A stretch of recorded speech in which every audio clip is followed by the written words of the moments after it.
Have you ever had that moment where you know something is wrong, but your mind keeps trying to convince you everything is fine? That feeling in your gut that screams danger while your brain whispers calm down. You're being paranoid? Tonight I want to share 8 stories with you. Real stories from real people who ignored that feeling, or listened to it just in time. Stories about the moment someone discovered a stranger had been secretly living in their attic for weeks, eating their food, watching them sleep. About the 12-year-old who heard footsteps above their bedroom ceiling and found something waiting in the darkness that shouldn't exist. About the night shift security guard who saw something on his surveillance cameras that made him walk away from that job and never look back. These aren't campfire tales meant to give you a little thrill. These are the moments that changed people forever, the nights they still can't talk about without their hands starting to shake. I need to be honest with you before we start. What you're about to hear is going to stay with you. So if you're home alone right now, maybe turn on some lights. And whatever you do, don't skip ahead, because each story builds on the last in ways you won't expect.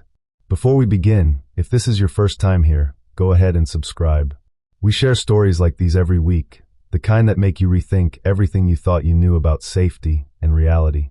And here's something I want you to do. When we finish all 8 stories, leave me a comment telling me which one got to you the most. I read every single one, and honestly, your responses to these stories are sometimes more chilling than the stories themselves. Now let's start with Tom's story, because it began so ordinary, which somehow makes what happened even worse. Tom had never been the kind of person who scared easily. Working late didn't usually bother him. Sure, the office got quiet after everyone left, and yeah, sometimes the silence felt a little heavy, but he was a grown man, a graphic designer with deadlines to meet. Fear wasn't something he had time for. That Friday night started like any other late shift. His colleagues trickled out one by one, calling their good nights, their voices echoing in the gradually emptying space. He watched the last person leave around 7, saw them wave from the elevator with that mixture of sympathy and relief that people always have when they get to go home while you're stuck working. Tom waved back, settled into his chair, and told himself it would just be a few hours. Get the project done, go home, sleep all weekend. Simple. Except the office changes after dark in ways that are hard to explain if you haven't experienced it. The same space that felt alive and energetic during the day becomes something else entirely. The shadows stretch longer. Every small sound that would have been swallowed up by daytime noise suddenly becomes pronounced, amplified. The hum of the air conditioning that you never even noticed before somehow sounds louder, almost aggressive in its constancy. By midnight, Tom's eyes were burning from staring at the screen. His back ached from sitting in the same position for too long, and his coffee had gone cold hours ago. He needed to move, needed to stretch, needed anything other than sitting in that chair staring at that glowing screen. He stood up, heard his joints crack in protest, and decided to walk to the break room for fresh coffee. The hallway felt longer than he remembered. His footsteps echoed off the tile floor in a rhythm that felt wrong somehow, like there was a slight delay between his step and the sound it made. He tried not to think about it as he pushed open the break room door and flipped on the lights. The fluorescent bulbs flickered for a moment before catching, flooding the small room with that harsh, cold light that makes everything look slightly unreal. He poured his coffee slowly, savoring the warmth of the cup in his hands, the rich smell that promised alertness and focus. That's when he first heard it. A sound so faint he almost missed it. Almost. It was a whisper, or at least something that sounded like a whisper, coming from somewhere he couldn't quite pinpoint. Tom froze, the coffee cup halfway to his lips, and listened hard. The sound stopped. The only thing he could hear now was the hum of the vending machine and his own breathing, which suddenly seemed too loud. He laughed at himself, a short, nervous sound that echoed in the empty room. "You're losing it, Tom." That's what he thought. That's what he told himself as he finished his coffee and headed back to his desk. But the feeling didn't leave. If anything, it grew stronger with each step. The sensation of being watched, of eyes following his movement through the darkness. He kept glancing over his shoulder, kept checking the shadows, but there was never anything there. Just empty desks and the eerie red glow of the exit signs. When he reached his desk, his computer screen was black. Completely black. Tom frowned and moved his mouse, expecting the screen to wake up, but nothing happened. He tapped the keyboard.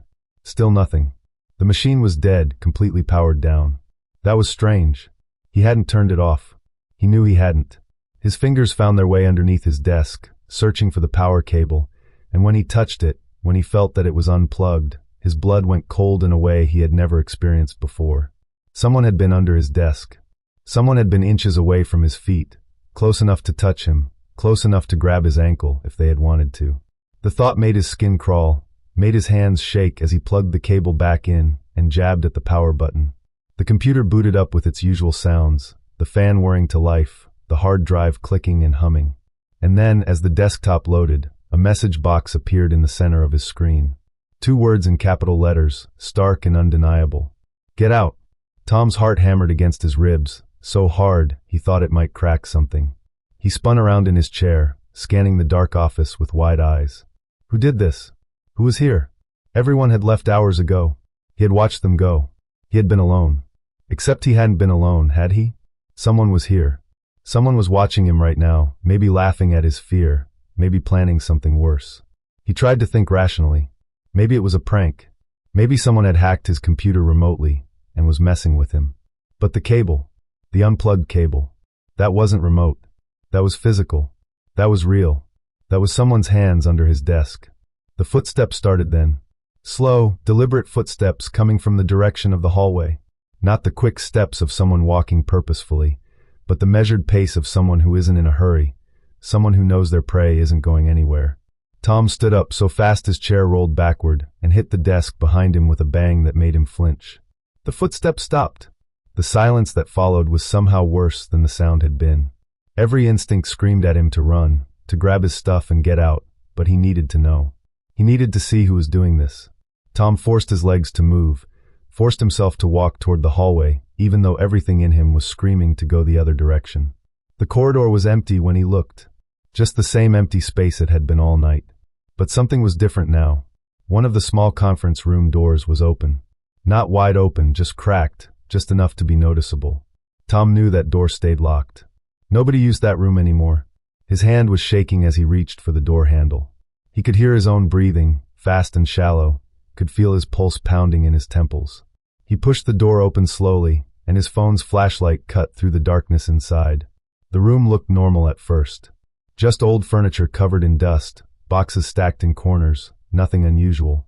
He was about to turn around, to convince himself he was being paranoid, when the door slammed shut behind him with a force that shook the walls. Tom grabbed the handle and yanked, but it wouldn't budge. He was locked in. The panic hit him like a physical force, stealing his breath, making his vision blur at the edges. He pounded on the door with his fists, shouting for help that he knew wouldn't come. His voice bounced back at him off the walls, mocking him with its emptiness. Then he heard it, the whisper, right behind him. So close he could feel the breath of it against the back of his neck, could feel the coldness of it seeping into his skin. Get out! Tom turned slowly, his phone's flashlight shaking in his trembling hand. In the corner of the room stood an old mannequin, its plastic face frozen in an eternal expression, its glass eyes reflecting his light in a way that made them look almost alive. He almost laughed. It was just a mannequin. Someone's idea of a joke. A stupid, cruel joke. But the voice came again, and this time he knew it wasn't coming from the mannequin. It was coming from right beside him, from empty air, from something he couldn't see but could feel. Something that was standing so close to him that he should be able to reach out and touch it. Get out. Now. Tom didn't remember how he got the door open. Adrenaline, desperation, fear so pure it gave him strength he didn't know he had. He burst through that door and ran. He grabbed his bag without stopping, didn't bother to shut down his computer or lock up or do any of the things he was supposed to do. He just ran until he was outside in the night air, gasping and shaking and wondering if he had lost his mind. He never went back to that office at night. He finished his projects from home, made excuses about having better lighting there, about his home setup being more comfortable. He never told anyone what really happened. But sometimes, late at night when he's working, he finds himself checking over his shoulder, listening for footsteps, wondering if that message will appear on his screen again. Because deep down, he knows it was real. Someone or something wanted him out of that building. And he has never stopped wondering why. If you felt your skin crawl during that story, you're going to want to hit that like button, because we're just getting started. The next story is about something that happened to someone who thought they were safe in their own home. Turns out, walls and locked doors don't always keep the danger outside. The weekend was supposed to be fun. That's what kept running through my mind as I watched my family's car disappear down the street. I was finally alone, finally getting a taste of independence. No parents telling me when to go to bed, what to eat, how loud my music could be. Just me, the house, and an entire weekend of freedom stretching out ahead of me. I made popcorn the way I liked it, extra butter and salt, and settled into the couch with a movie I'd been dying to watch. The kind of scary movie my mom always said would give me nightmares. But I wasn't a little kid anymore. I could handle it. Or at least that's what I told myself as I pressed play. The first hour passed in comfortable contentment. The movie was scary, but in that fun way, the way that makes your heart race without actually frightening you. I was completely absorbed in the story when I heard something from the kitchen that definitely wasn't part of the film. A tapping sound. Soft at first, almost gentle. I paused the movie and listened. The tapping stopped. I shrugged and went back to my movie, but the sound started again within minutes. This time it was more insistent, more deliberate. Not just a tap anymore, but a knock. Someone was knocking on something in my kitchen. My stomach tightened as I stood up and walked toward the kitchen, moving slowly, half expecting to find a bird had gotten confused and was pecking at the window. That happened sometimes. Birds saw their reflection and thought it was another bird. Simple explanation. Nothing to worry about. Everything in the kitchen looked normal when I first glanced around. The door was locked, the windows were closed. I was about to turn around and go back to my movie when I saw him. A man stood outside the kitchen window, not walking past, not doing something that could be explained away. Standing there, perfectly still, staring directly at me through the glass. His face was pale in the dim light from the kitchen, his eyes wide and intense in a way that made something primal in my brain scream danger. His beard was unkempt, his clothes looked dirty and torn, and there was something about the way he stood there, not moving, just watching, that made my blood turn to ice. For a moment, we just stared at each other. Me frozen in the middle of my kitchen, him on the other side of the glass. Then he raised his hand, placed it flat against the window, and knocked again. Harder this time. Deliberate. Purposeful. The spell broke, and I stumbled backward, my mind suddenly racing with all the things I should do. Lock the doors. Call someone. Hide. My shaking hands fumbled with my phone, and I managed to dial emergency services, though I barely registered pressing the numbers. Emergency services, what's your emergency? The operator's voice was calm, professional, everything I wasn't in that moment.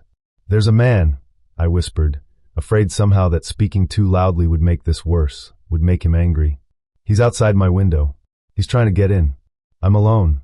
The operator started asking me questions. My address, whether I could get to a room with a lock, whether anyone else was home. I answered mechanically while watching the man at the window, who hadn't moved, who was still just standing there watching me with those wild eyes. Help is on the way, the operator assured me. I need you to find a room you can lock yourself in. Can you do that? I nodded even though she couldn't see me, then remembered to say yes. I backed out of the kitchen, keeping my eyes on the man until I reached the stairs. Then I ran. I took the stairs 2 at a time, burst into my bedroom, and locked the door behind me. I sat on the floor with my back pressed against the door, the phone clutched to my ear, and tried to remember how to breathe properly. The operator stayed on the line with me, her voice steady and reassuring, telling me the police were close, that everything was going to be okay. I wanted to believe her. I tried to focus on her words instead of the sounds coming from downstairs. Because there were sounds now. The crash of breaking glass that made me gasp. Footsteps. He was inside my house. He broke in, I whispered into the phone. He's inside. Stay where you are, the operator said, and I could hear the urgency creeping into her professional calm. Don't make any noise. The police are almost there. I heard him on the stairs. Each footstep was distinct, unhurried, like he had all the time in the world. Like he knew I wasn't going anywhere. I pushed harder against the door, as if my weight could somehow make it stronger, could somehow keep him out. I listened as he tried other doors first. The bathroom. My parents' room. Each time, he would try the handle, find it locked, and move on. Getting closer. When he reached my door, he didn't try the handle gently. He grabbed it and rattled it hard, testing the lock. When that didn't work, he started pounding on the door. The wood shook with each impact, and I felt every blow vibrate through my back. I could hear his breathing on the other side, heavy and ragged. I squeezed my eyes shut and prayed that the door would hold, that the police would arrive, that this nightmare would end. Then I heard the most beautiful sound I've ever heard in my life. Sirens. Faint at first, but getting louder, getting closer. The pounding stopped immediately. I heard him curse, heard his footsteps retreat down the hallway, heard him run down the stairs. The front door slammed, and then there were different sounds. Shouting. More footsteps. Authoritative voices calling police. "They're here," the operator said. "You're safe now. You can open the door." My legs were shaking so badly I could barely stand, but I managed to unlock the door and step out into the hallway. 2 police officers were coming up the stairs, and the relief that flooded through me almost made me collapse. "Are you hurt?" one of them asked, and I shook my head, not trusting my voice. "We got him." He tried to run, but we had officers at the back of the house too. "He's in custody. You're safe." They stayed with me until my parents got home, got my statement, and assured me multiple times that the man wouldn't be getting out anytime soon. They told me later that he was a drifter, someone with a history of breaking into homes, someone who had done this before and would have done it again if they hadn't caught him. That night changed something fundamental in me. I learned that safety is fragile, that bad things can happen in the span of heartbeats, that the walls we trust to protect us are just walls, nothing more. I also learned that I was stronger than I thought, that when it mattered, I could keep my head and do what needed to be done. But even now, years later, I check every window before I go to bed. I make sure every door is locked. And sometimes, when I'm alone in the house, I still catch myself listening for the sound of knocking at the window. Stay with me, because the next story is about a child who learned the hard way that sometimes the scariest things aren't outside your house. Sometimes they're already inside, living in the spaces above your head, waiting for you to discover them. I was 12 when I first stayed home alone at night, and I thought I was ready for it. I had been asking my parents for months to trust me with this responsibility, to treat me like I was growing up. Finally, they agreed. They were going to a dinner party and would be back by 10. Just a few hours. What could possibly go wrong? Everything started perfectly. I had the whole house to myself, and the freedom felt intoxicating. I raided the freezer for my favorite ice cream, chocolate chip cookie dough, and grabbed my comfiest blanket. I picked a horror movie, one I'd seen before, but that still gave me that pleasant thrill of fear, the kind that makes you feel excited rather than genuinely scared.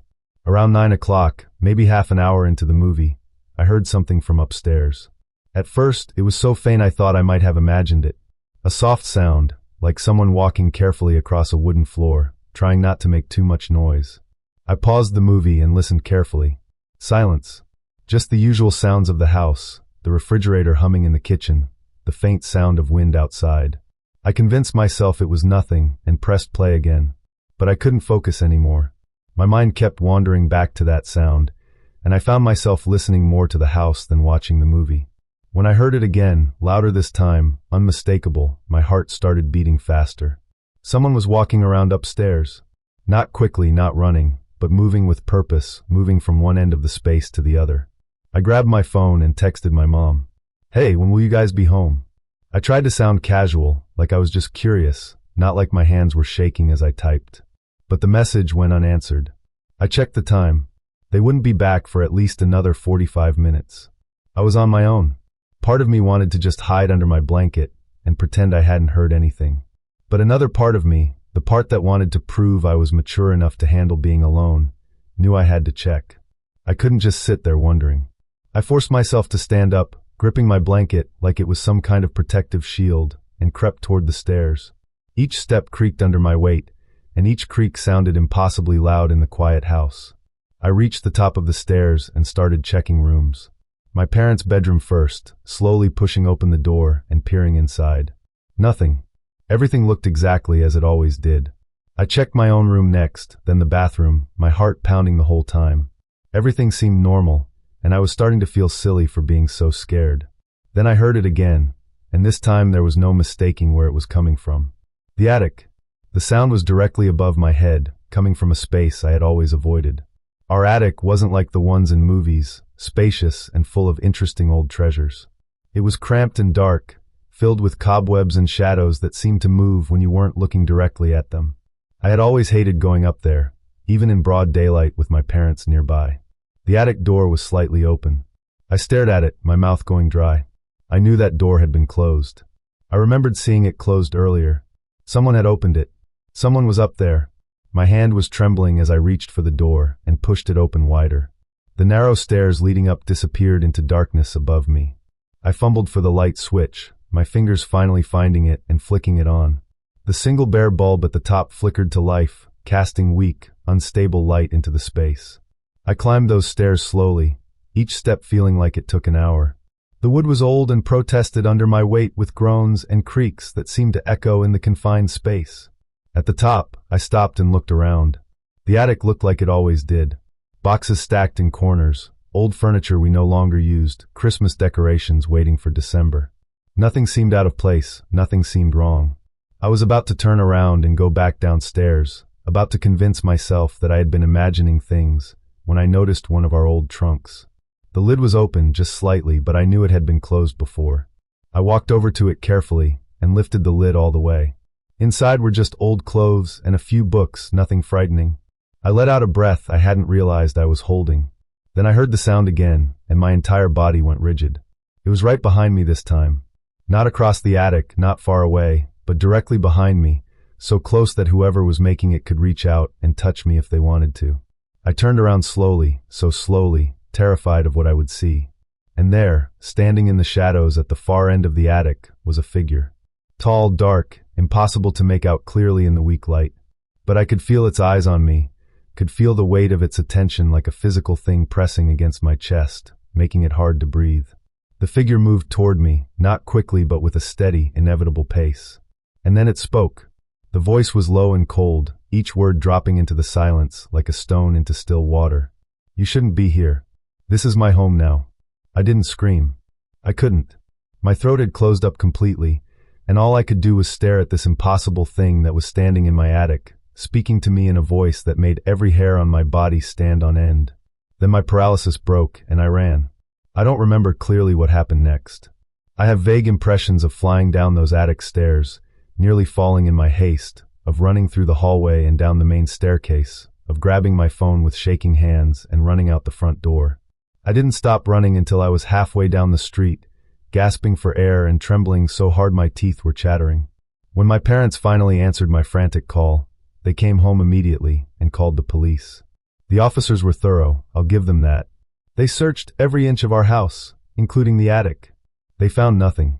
No sign of anyone, no evidence that anyone had been there.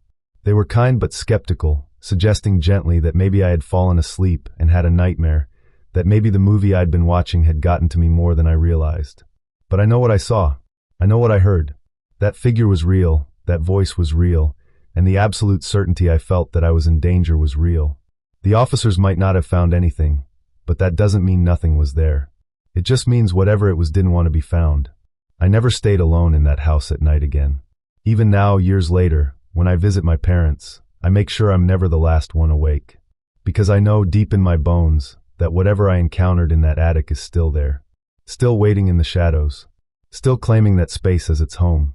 And I have no intention of ever going back to argue with it. If you're still watching, leave me a like. We're halfway through, and trust me, the stories ahead will test your nerve even more than what you've already heard. Some memories stick with you no matter how hard you try to forget them. This is one of those memories for me. It was a night when the weather itself seemed angry, when the storm was so violent it felt personal, like nature had decided to test us and see if we would break. My mom and I were driving home from visiting my grandmother. It had been a long day, and I was exhausted, drifting in and out of sleep in the back seat, lulled by the rhythm of the windshield wipers and the steady drum of rain on the roof. The world outside the windows was just a blur of darkness and water, and I felt safe in our little cocoon of warmth and familiar sounds. Then the car stopped so suddenly that my seatbelt locked up, cutting into my chest and jolting me completely awake. My mom's gasp filled the car, and I looked up to see what had caused her to brake so hard. A man stood in the middle of the road, caught in the full beam of our headlights. He was soaked through, his clothes plastered to his body, his hair dripping water down his face. But it wasn't his appearance that made my heart start pounding. It was his eyes. Even from inside the car, even through the rain and darkness, I could see them. Wild, desperate, and fixed on us with an intensity that made every instinct I had screamed danger. My mom's hand moved immediately to the door lock button. The click as all four doors locked simultaneously was loud in the tense silence. We sat there, frozen, staring at this stranger who wasn't moving, who was just standing there in our headlights like he had been waiting for us. Then, as if on cue, 3 more figures emerged from the darkness on either side of the road. They appeared so suddenly it was almost like magic, like they had materialized from the rain itself. One moment the road was empty except for the man in front of us, and the next moment we were surrounded. They moved toward the car quickly, purposefully, and began pulling on the door handles, banging on the windows with the flat of their hands. The sound was terrible, those heavy thumps against the glass, each one making me flinch. My mom was frozen for just a second, her knuckles white on the steering wheel, her breathing fast and shallow. I could see her mind working, see her trying to figure out what to do. "Hold on tight," she said, her voice shaking but determined, and I barely had time to grab onto my seatbelt before she slammed her foot down on the gas pedal. The car lurched forward so hard it threw me back against the seat. The man in front of us jumped aside at the absolute last second, so close that I swear I saw his eyes widen in surprise as we passed him. The other men scattered, shouting things I couldn't understand over the roar of the engine and the pounding of my heart in my ears. The car fishtailed on the wet pavement, the back end swinging out in a way that made my stomach drop. For a terrifying moment, I thought we were going to spin out completely, thought we were going to crash, but my mom held on. She kept the car under control through sheer will, her whole body tense with the effort, and we shot forward into the darkness and rain, leaving those figures behind us. I twisted around in my seat, looking out the back window, and watched as they grew smaller and smaller until the rain and darkness swallowed them completely. My hands were shaking so badly, I had to clench them into fists to make them stop. My heart was beating so fast I thought I might be sick. "Are you okay?" my mom asked, her voice still trembling despite her attempts to sound calm. She glanced at me in the rearview mirror, and I could see the fear in her eyes even as she tried to hide it. I nodded because I didn't trust my voice. I wasn't okay, not really, but I was unhurt, and in that moment, that was what mattered. We drove in silence for a long time after that. The only sounds were the rain against the car and the swish of the windshield wipers and our own breathing as we both tried to process what had just happened. My mind kept replaying those few terrible seconds over and over. The man in the road, the figures appearing from nowhere, the hands pulling on our doors, my mom's split-second decision to floor it. What would have happened if she had hesitated? What would have happened if she had stopped to see what they wanted, to try to help? I knew, even at my age, that we had been seconds away from something terrible. Those men hadn't been standing in the road because they needed help. They had been standing there because they were hunting.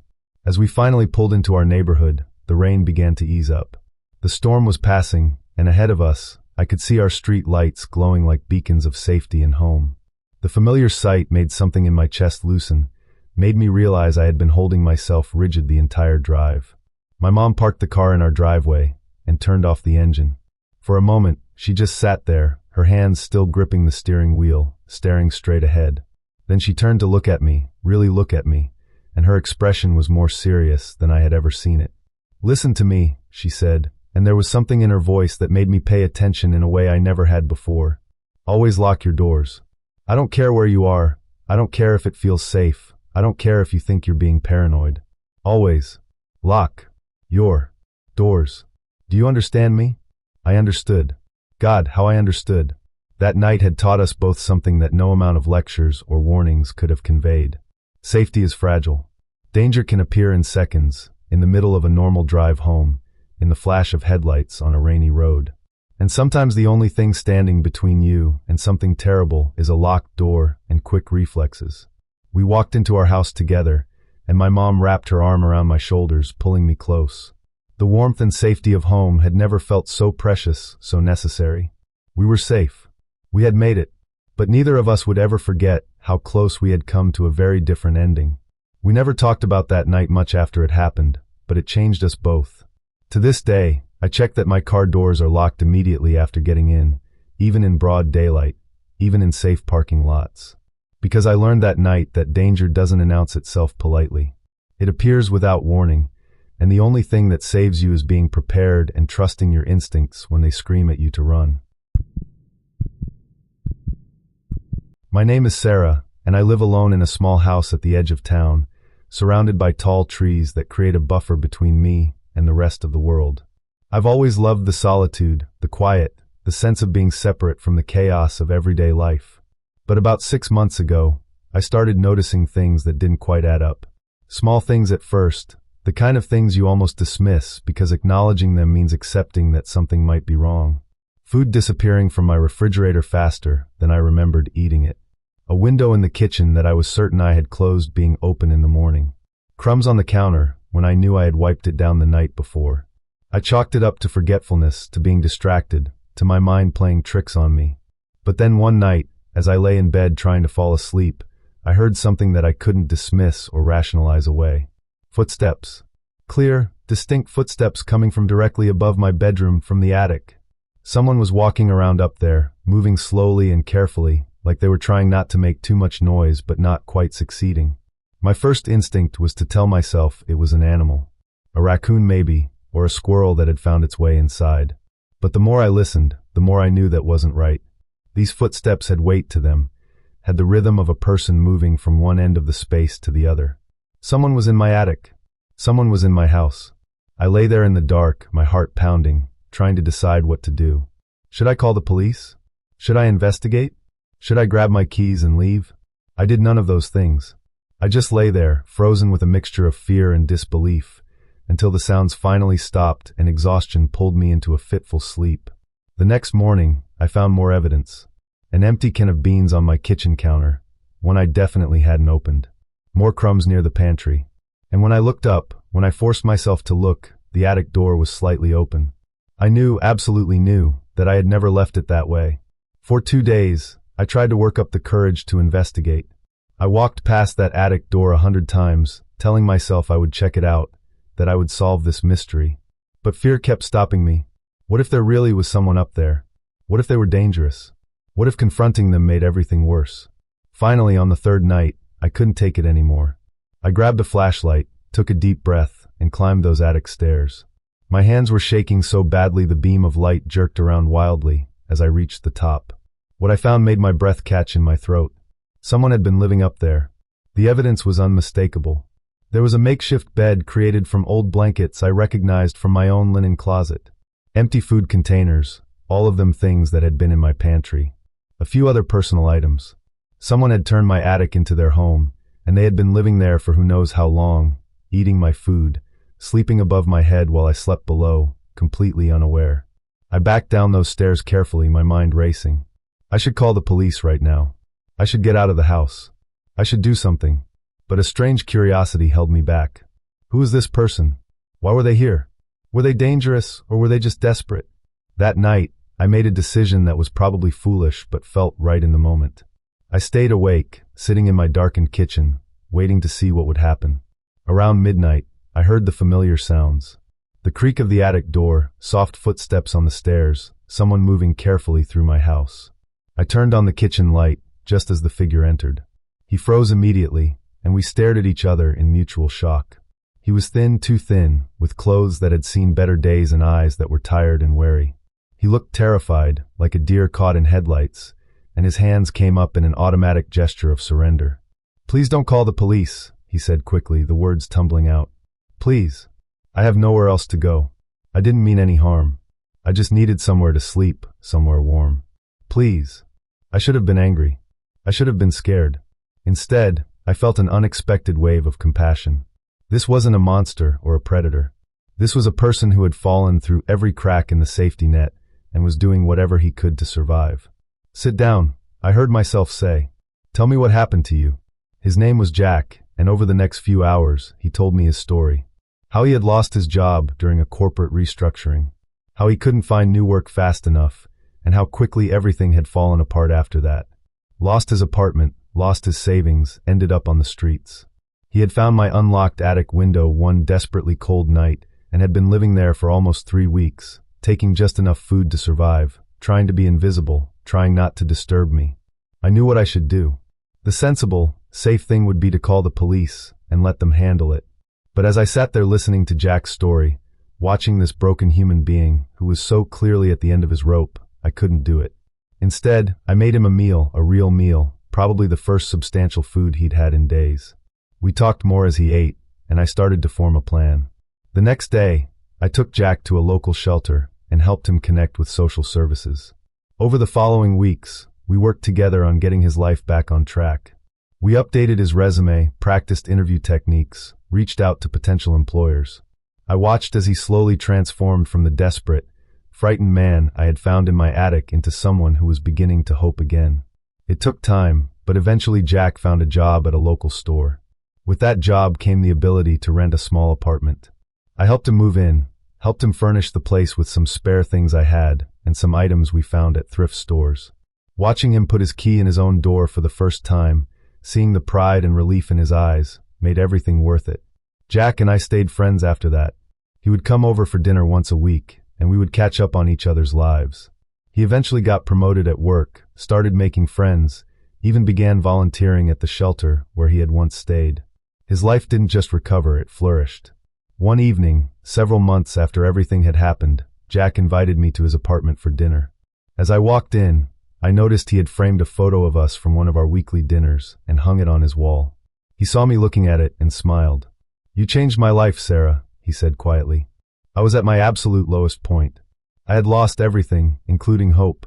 And then you gave me a chance when you could have just as easily had me arrested. I don't know how to thank you for that." I felt tears prick my eyes. "You changed my life too, Jack. You reminded me that compassion and kindness can transform people's lives. That sometimes the scariest situations can become the most meaningful. That experience taught me something profound about fear and humanity. Yes, it was terrifying to discover that someone had been secretly living in my home. Yes, I took a risk by choosing to help rather than immediately involving the police. But that risk, that leap of faith in another human being, led to one of the most important friendships of my life. My little house on the edge of town doesn't feel empty anymore. It's filled with the memory of how Jack and I found each other in the unlikeliest of circumstances, and how one moment of compassion changed both of our lives forever. Sometimes when I hear a creak from the attic now, I don't feel afraid. I smile, remembering how it all began. Before we continue to the next story, I want to ask you something. Have you ever had a moment where you chose compassion over fear? Share your story in the comments. I read all of them, and I'd love to hear from you. Now let's move on to a story that shows how a simple decision about where to sleep can save your life. I pulled into the parking lot of the motel on Wood Avenue sometime after 11 at night, so exhausted from driving that I could barely keep my eyes open. The place looked exactly as the one-star reviews had described it. Run down, sketchy, probably not the kind of place you'd choose if you had better options. But I was broke, tired, and desperate for sleep, so I checked in, got my key to room 12, and dragged my suitcase down the dimly lit exterior corridor. The room was worse than I had imagined. The wallpaper was peeling away from the walls in long strips, revealing water-stained drywall beneath. The carpet had stains I didn't want to think too hard about. A musty smell hung in the air, that particular scent of mildew and age and too many people. The bed looked lumpy and sad, its sheets thin and worn to near transparency in places. I dropped my bag on the floor and sat heavily on the edge of the bed, feeling the springs protest beneath me. That's when I felt it, an itch on my arm, then another on my leg. I looked down at the bedspread, and my stomach dropped. Tiny reddish-brown insects were crawling across the fabric, moving with that distinctive scuttling motion that I recognized immediately, even though I had never actually seen them in person before. Bed bugs. Of course. Of course this place had bed bugs. Why would anything about this night be simple or straightforward? I stood up quickly, backing away from the bed like it might chase me. There was absolutely no way I could sleep on that mattress. I would wake up covered in bites, or worse, I would carry the bugs home with me in my luggage. I looked around the room for alternatives, my exhausted brain trying to come up with a solution. The floor was out of the question, it looked even less clean than the bed. The chair in the corner was too small. My eyes landed on the bathroom, and despite its own questionable cleanliness, the bathtub seemed like my best and only option. I grabbed the spare blanket from my suitcase, the one I had brought because I always got cold in air-conditioned hotel rooms, and spread it out in the tub. It was hard and uncomfortable, the porcelain cold even through the blanket, but at least there wouldn't be bugs crawling on me. I climbed in, arranged my jacket as a pillow, and tried to find a position that didn't leave every part of my body aching. Despite everything, despite the discomfort and the strangeness of sleeping in a bathtub, exhaustion won out. I fell asleep, my sleep shallow and fitful, full of half-dreams about driving and insects and strange rooms. I don't know what time it was when I woke up. All I know is that something pulled me out of sleep, some sound or sensation that my sleeping mind registered as wrong. I lay there in the dark bathtub, disoriented and confused for a moment about where I was. Then I heard it clearly, a rustling sound coming from the main room, like someone moving around, touching things. My heart immediately started racing. I tried to stay calm, tried to tell myself it was nothing, maybe just the wind or the building settling or something innocent. But then I heard a heavier sound, like someone bumping into furniture, and I knew with absolute certainty that someone was in my room. I slowly reached for my pocket knife, which I had kept in my jacket pocket. My hands were shaking so badly I could barely unfold the blade. The metal seemed impossibly loud as it clicked into place. I climbed out of the tub as quietly as I could, every nerve in my body on high alert, and crept toward the bathroom door. Through the small crack between the door and the frame, I could see into the main room. The orange glow from the street lamp outside filtered through the thin curtains, providing just enough light for me to make out a shadow near my suitcase. A person-shaped shadow, moving carefully through my belongings. Someone had broken into my room. Someone was going through my things right now, while I had been sleeping just feet away in the bathroom. The realization made my skin crawl and my stomach turn over. I made a split-second decision. I couldn't stay hidden in the bathroom forever, and I needed to know what I was dealing with. I pushed the door open and stepped into the room, trying to project a confidence I absolutely did not feel. "Who's there?" I demanded, gripping the knife tightly, hoping the person couldn't hear how badly my voice was shaking. The figure froze, then slowly turned to face me. In the dim light, I could make out a man, tall and gaunt with a scruffy beard and eyes that reflected the orange light from outside in a way that made him look almost inhuman. We stood there for a long moment, both of us clearly startled, neither knowing quite what to do. He spoke first, his voice rough and uncertain. "I didn't mean to scare you. I thought this room was empty. I saw the window was unlocked and figured I could crash here for the night. I had no idea anyone was staying here." I kept my grip tight on the knife, trying to read his body language, trying to figure out if he was dangerous or just desperate. "You need to leave," I said, putting as much firmness into my voice as I could manage. "Right now?" He nodded slowly, his hands raised in a placating gesture. Yeah, okay. I'm going. I didn't take anything, I swear. I was just looking for a place to sleep." He started moving toward the door, but he paused before leaving and turned back to look at me. "You should lock your window. It's not safe around here." The irony of him telling me about safety, while he was literally breaking into my room, wasn't lost on me, but I just nodded. I watched as he slipped out the door and disappeared into the night. As soon as he was gone, I locked the door, secured the chain, and pushed the chair in front of it for good measure. I sat on the floor with my back against the wall, my heart still pounding, trying to process what had just happened. I had been seconds away from a potentially deadly confrontation. If he had been violent, if he had been armed with something more than my small pocket knife, if things had gone differently in any number of ways, I might not be sitting here thinking about it. I knew I couldn't stay in that room another minute. I packed up my belongings as quickly as possible, constantly glancing at the door and window, half expecting him to return. As I left the motel in the early morning darkness, I made a mental note to never, ever choose accommodations based solely on price again.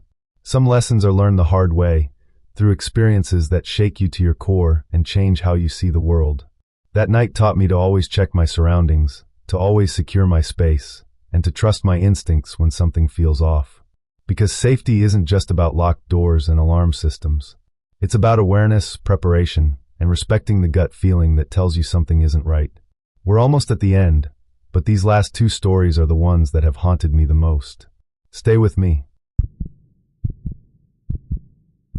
When I was young, my parents bought a house that seemed too good to be true. It was beautiful, spacious, and astonishingly cheap. They talked about what an incredible deal they had gotten, how lucky we were, how this fresh start was exactly what our family needed. We moved in excited and hopeful, completely unaware that some houses have histories that can't be painted over or renovated away. The house was genuinely beautiful in many ways. It stood tall and proud at the end of a long driveway, surrounded by woods that made it feel isolated and private. Large windows let in light that somehow never quite seemed to warm the interior. The wraparound porch was perfect for summer evenings, or it should have been. But from the very first night, something felt wrong in a way that none of us wanted to acknowledge. The air inside was always cold, even in the height of summer when the temperature outside was sweltering. Strange sounds echoed through the rooms at night, sounds that couldn't be attributed to normal house settling. Sometimes I would hear whispers when I was alone, voices that seemed to be coming from everywhere and nowhere at once, speaking words I could almost but never quite understand. My parents tried hard to make it a home. Dad spent weeks painting every room in bright, cheerful colors, trying to bring warmth and life to the space. Mom filled the house with flowers and decorations, her usual touch that had made our previous home so welcoming. They laughed and sang while they worked, determinately optimistic about our new beginning. But slowly, inevitably, the laughter faded. The house seemed to drain them, to pull the joy and energy out of them like a slow-acting poison. They started arguing over small things, their voices echoing through the rooms in a way that made the arguments sound worse than they were. Dad's health began to decline in ways that made no medical sense. He went to doctor after doctor, but they could never find anything wrong. Yet he grew weaker, more tired, less like himself with each passing week. Mom started having nightmares, terrible dreams that left her pale and shaken in the mornings. She stopped sleeping well, and the exhaustion showed in her face, in the way she moved through the house like she was pushing through water. One night, I woke to the sound of footsteps in the hallway. I got up and saw my mom standing at the top of the stairs, staring down into the darkness below. Her eyes were open but vacant, like she was looking at something I couldn't see. I called her name, but she didn't respond, didn't even seem to hear me. After a long, unsettling moment, she turned and walked back to her bedroom, moving with strange, jerky motions that didn't look natural. When I asked her about it the next morning, she had no memory of it at all. Things accelerated after that night. Dad became bedridden, racked with pain that no medication could touch. Mom barely ate, barely spoke, her eyes taking on that same vacant quality I had seen when she stood at the top of the stairs. I tried to help, but I was just a child. I didn't understand what was happening to my family, couldn't comprehend that our house itself was the enemy. Then I found the book in the attic. It was old, bound in leather that had cracked with age, its pages yellowed and brittle. Inside was the history of our house, written in careful script by someone who had lived there long ago. I learned about Jonathan Crane, the wealthy but cruel man who had built the house over a century before. I read about how he had mistreated everyone, even his own family, how his wife Mary had been found dead under mysterious circumstances, and how people whispered that he had cursed her before she died, cursed the very ground the house stood on. Every family that had lived here since had faced tragedy. The book documented them all with meticulous detail. Fires that started for no reason, fatal accidents that defied explanation, illnesses that doctors couldn't identify or treat, deaths that came too soon and under suspicious circumstances, pattern after pattern of suffering, all connected to this house, to this land, to whatever Jonathan Crane had done. I showed the book to my mom, desperate for her to understand, to believe me, to do something. But she dismissed it as superstitious nonsense, just old stories meant to scare people. That night, she tried to burn the book in the fireplace. I watched as she laid it in the flames, but the fire wouldn't touch it. The pages remained pristine while everything else around them burned, as if the book itself was protected by something unnatural. That same night, the house came alive in a way I had never experienced before. Doors slammed with such force that the frames cracked. Windows shattered simultaneously all throughout the house, sending glass flying inward. The entire structure shook and groaned like something massive was moving through it, like the house itself was having a seizure. The sound was deafening, terrifying, and unmistakably angry. Dad died 3 days later. The doctors had no explanation. His death certificate lists the cause as cardiac arrest, but he had no history of heart problems, no warning signs. He was just gone, taken by whatever force inhabited our home. Mom lasted only a few months longer. She fell into a depression so deep that she couldn't be reached. She stopped eating, stopped speaking, stopped engaging with the world at all. She just faded away, and one morning I woke up to find she had passed peacefully in her sleep. Except it wasn't peaceful, not really. She had been consumed by the house just as surely as if it had devoured her. I left as soon as I was able, but the house has never left me. It haunts my dreams, invades my thoughts during quiet moments, reminds me constantly of what it took from me. Over the years, I've watched from a distance as new families moved in. Each time, I hope desperately that they'll be different, that they'll somehow break the curse. But they never do. A young couple moved in full of love and dreams. They lost their baby in a freak accident, the kind of accident that shouldn't happen but did. A single man moved in next, confident and self-sufficient. He disappeared one night without a trace, his car still in the driveway, his belongings still in the house, but no sign of him anywhere. The cycle continues, and I watch helplessly, knowing I should do something but paralyzed by fear and uncertainty. Should I burn the house down? Would that end the curse, or would it just set it free to find a new home? Should I warn people? But who would believe me? Now, as I write this, another family has just moved in. I drove by yesterday and saw them unloading boxes, laughing together, excited about their new home and their fresh start. They look so happy, so unaware. I want to stop them, to tell them to run while they still can. But I sit in my car down the street, watching, saying nothing, because I've learned that sometimes the truth is too terrible for people to accept until it's too late. The house stands there, patient and malevolent, waiting to feed on their hope, their health, their lives. And I sit here knowing that I'm partially responsible for what's about to happen, because I know and I say nothing.